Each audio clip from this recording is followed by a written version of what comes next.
横行霸道的美国海军又坠机了，只不过这一次是坠机在了中国家门口的南海。具体坠机细节和原因如何，且听逐一分析。各位老铁们，大家好，欢迎收看本期迷彩虎，我是虎哥。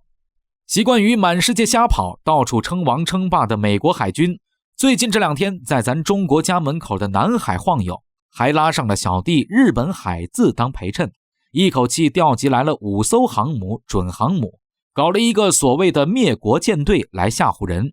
这俗话说得好，人一嘚瑟，有时候就容易出事儿。美国海军这次也中了这个邪，来南海大张旗鼓搞演习，刚拉开排场，最金贵的 F-35C 隐身舰载战斗机就给摔了。而这也是 F-35隐身战机首次在南海海域坠机。先来看看事故的具体情况。据知名美媒 CNN 的消息，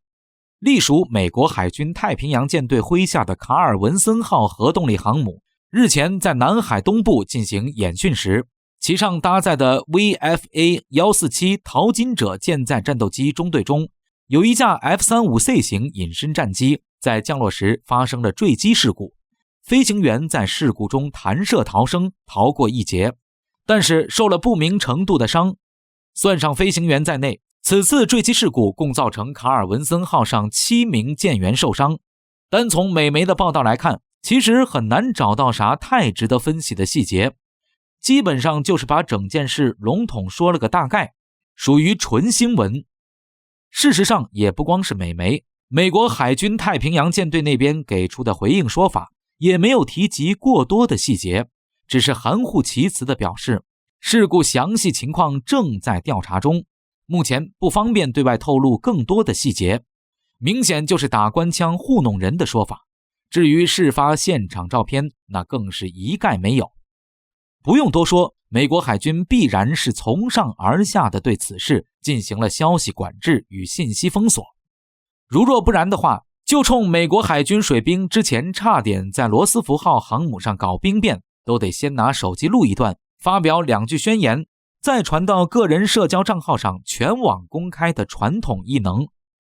F-35给摔甲板上了，这么热闹的场面，航母上看热闹不嫌事儿大的美军水兵们，那必然是要拿手机拍一段传网上，给自己增加点粉丝的。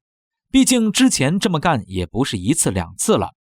这样一来，有一件事就很有意思了。既然飞机摔都摔了，媒体也把这事儿捅出去，满世界都知道了。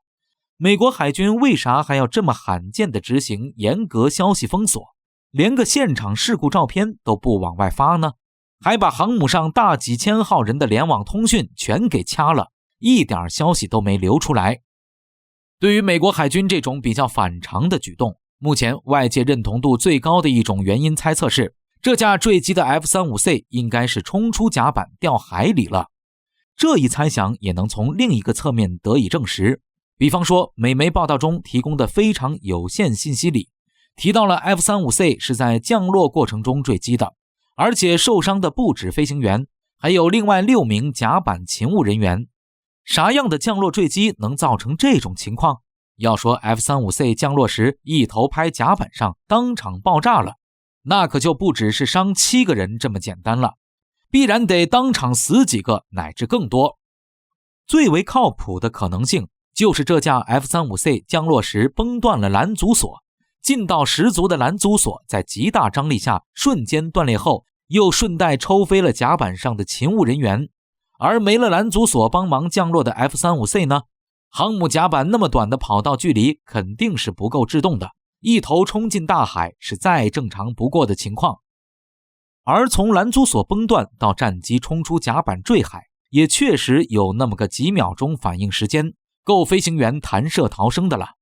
要是降落过程中直接失控，拍甲板上坠毁爆炸，那飞行员在极低的飞行高度下才是真的连一点弹射反应时间都没有，结果也就不是受伤，而会是阵亡。所以综上所述，结合已知的情况来分析，这架 F-35C 冲出甲板坠海应该是真的。这也就能回答另一个问题，美国海军为啥一不说事故细节，二不发事故照片？那必然是怕中国海军来捞冲进南海的 F-35C。 要知道，这可是中国海军传统势力范围的南海家门口，由不得美国海军不如此反常的异常紧张。再者就是飞机都掉海里了，咋发现场照片呢？拍个碧波荡漾的南海和崩断的拦阻索，发个寂寞吗？最后虎哥给大家总结一下，美国制造的这 F-35隐身战机是日本人摔了陆基起飞的 A 型，英国人摔了垂直起降的 B 型，到头来美国人自己又把航母舰载 C 型给摔了。所以迄今为止 F-35隐身战机的 A、B、C 3种型号已经全部有过坠机记录，而且还全都是坠海，掉进海里喂鱼，属实是摔了个清一色全家桶出来。至于美国海军是不是怕解放军来海底打捞，那虎哥只能说，美国海军这表现越反常就越不对劲。此地无银300两，这个道理大家都懂，相信要不了多久就能有个初步说法出来。